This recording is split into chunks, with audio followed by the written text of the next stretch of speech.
hunters, chief inspectors. And again, interviews were carried out. About 1,060, right? I think 65 chief inspectors were promoted. But we made a deliberate decision as a service board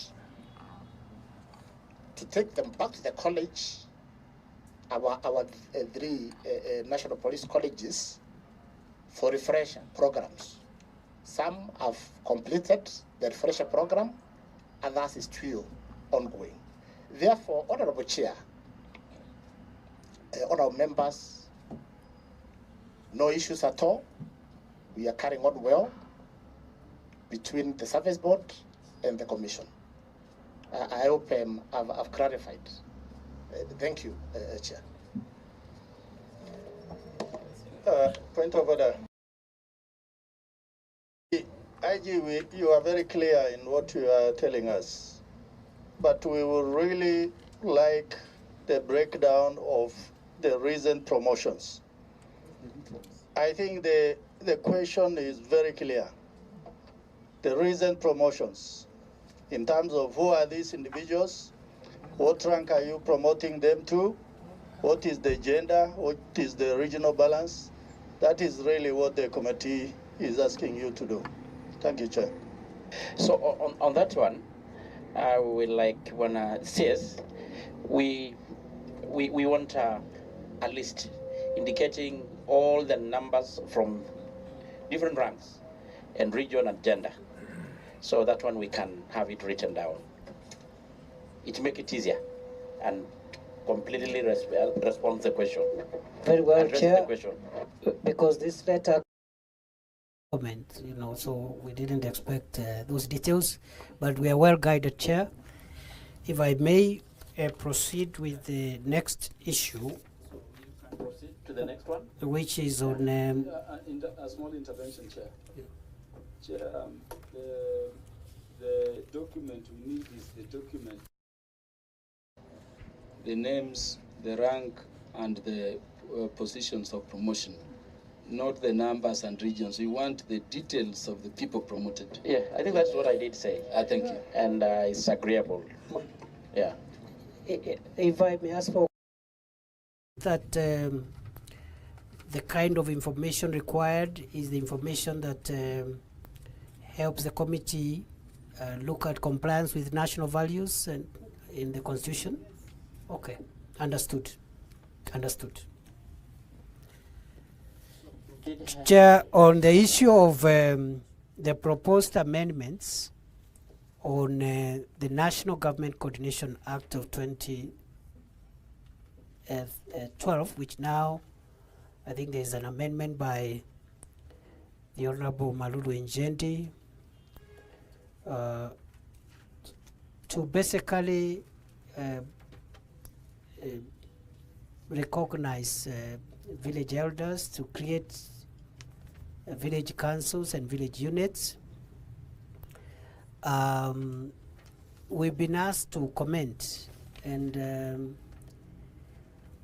first and foremost, the legislative authority of the country is vested in Parliament. Therefore, from a starting point, even a member of Parliament is free to introduce legislation and push it through Parliament. And that is our view. But having said that, we also note that the bill is specifically looking at the creation of village elders and how they'll be compensated. For us in the ministry, we are looking at reforms around that space to be a little more broader than just a question of amending one or two sections. I've seen in this proposal is section 15 and 17. And I am happy to report to the committee that we already have a draft National Government Coordination Amendment Bill, but it elapsed. It is a proposed legislation of 2021, But because of parliamentary procedures, it elapsed under the previous parliament, the 12th parliament. We have taken the policy position to refurbish, improve on this bill and resubmit it as the executive. And the issues that the member, the Honorable Malulu Njendi, seeks to introduce are covered in our proposed legislation, which we intend to take through cabinet for introduction into parliament. And therefore, without giving a lot of details, because we have not provided a copy of that proposed legislation, our view is that the broader amendments to the Act to improve on national government, the coordination of the functions of national governments in the grassroots, would be the proper place to place the proposed amendment by the Honorable Malulu Njendi, which in principle this administration is not opposed to. This administration is not opposed to the formal recognition of village elders in the structure of national government administration. Number two, in any case, Chair, these village elders exist. The only problem is that they have not been recognized in law, and they do play a fundamental function in the governance of our country. Number two, the government is not opposed to the compensation, in principle, to the compensation of village elders.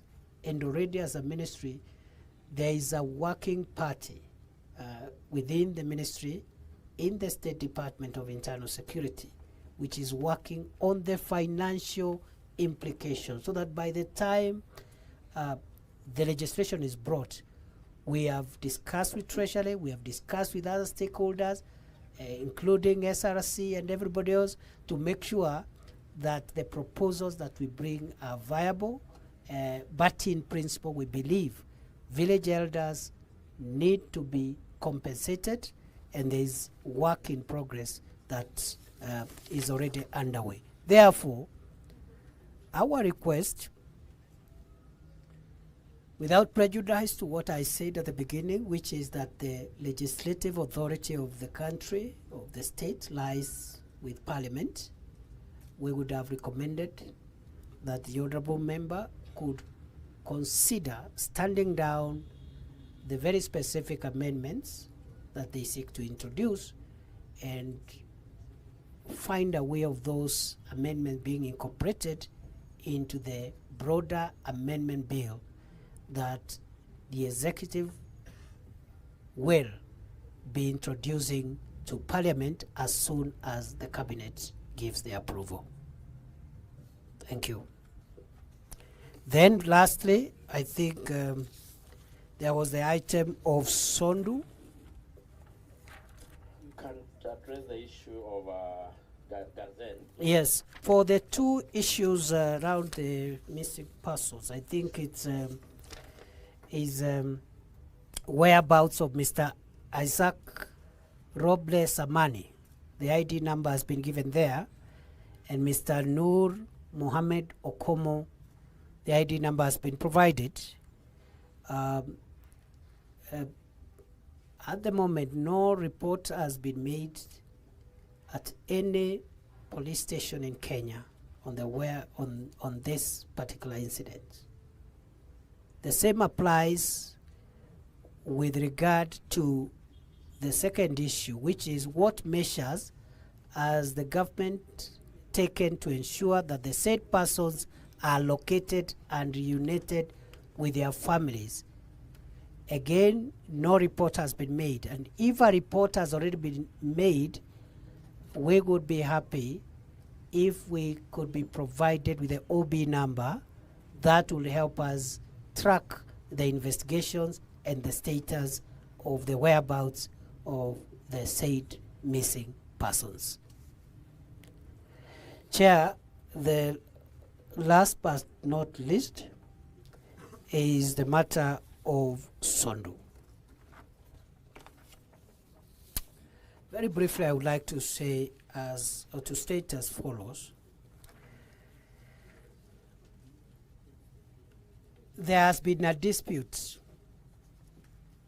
between Kisumu County and Kericho County on the actual coordinates of the boundary.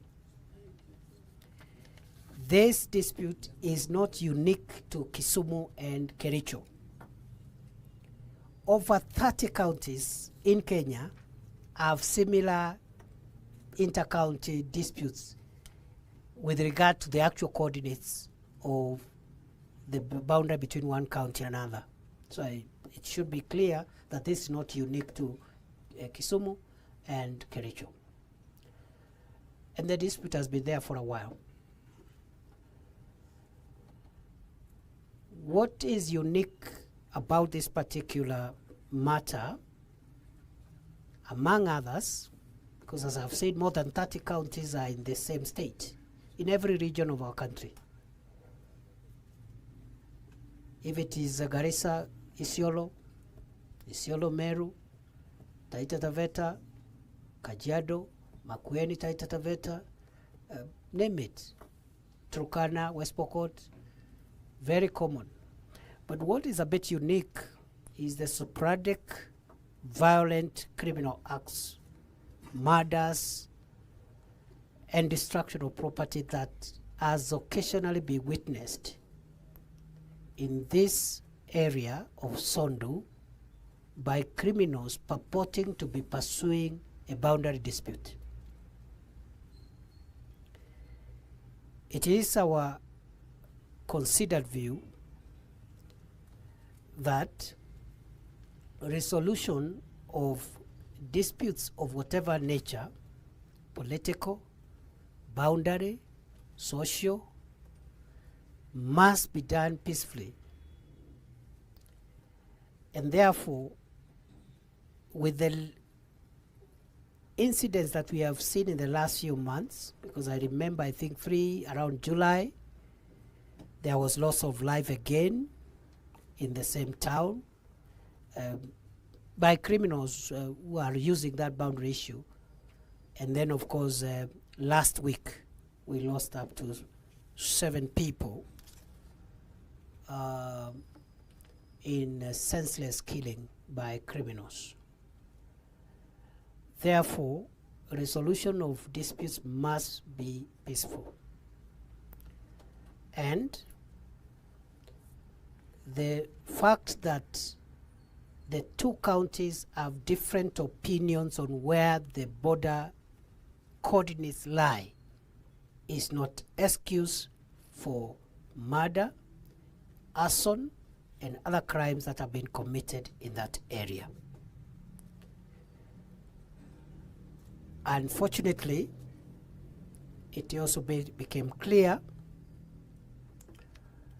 that some of our law enforcement officers should have acted differently to avert the loss of lives that we have witnessed, especially the last 2 incidents. As a result, therefore, it has been decided that first we must firmly enforce the law, isolate criminals, whether they are from Kericho County or Kisumu County, and deal with them firmly and without mercy. We have deployed anti-riot specialized forces and officers and personnel in that area. And as I said a few days ago, if we need more, we will deploy. If that problem is not contained by the current deployment, we will increase the numbers and the type of officers that we send there. And right now the GSU is already stationed there. And because there were issues of livestock theft, and one wonders what is the connection between the boundary and somebody's cow. We have also on standby in that 2 detachments of the anti-stock theft unit. And their instructions are to be impartial, apolitical, neutral, and ruthlessly isolate, track, arrest, and punish criminals, whether they are from this county or the other county. However, it is true, just like in other counties, the counties have different opinions on where the beacons are. The mandate for doing that lies with the Department of Survey, and we as security agents and the security infrastructure of the country are engaging with the Department of Survey in the Ministry of Lands and other responsible agencies to make sure that the matter between Kericho and Kisumu counties in Sondu is resolved, but peacefully. We insist it must be resolved peacefully. So it's unfortunate that we have had senseless loss of life. The officers who have been deployed there have been instructed to make sure that there is no recurrence of violence whatsoever again in that area. Even as we pursue peace building, which also falls within our mandate as the Ministry of Interior, and among the officers I have here is the Secretary for Peace Building, Conflict Management, and Disaster Response, Mr. Narengo. So we have said once there is law and order and criminals are not rampaging and killing people and torching houses, let the peace building processes start operating. And also we believe there is some logic in involving the elected leaders from both counties to help us galvanize sustainable, durable peace among the 2 neighboring communities. But we have not reached the point of engaging political leaders. We will do so once we confirm that that violence is not recurring, because at the time when that orgy of violence was happening, we were suspecting that perhaps some of the local leaders could have been participating in inciting the public.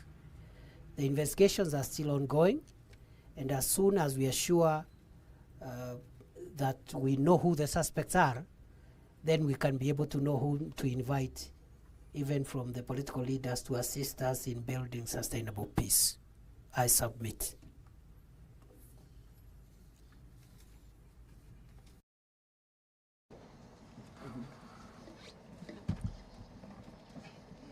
Maybe we can start by giving MP for Buru.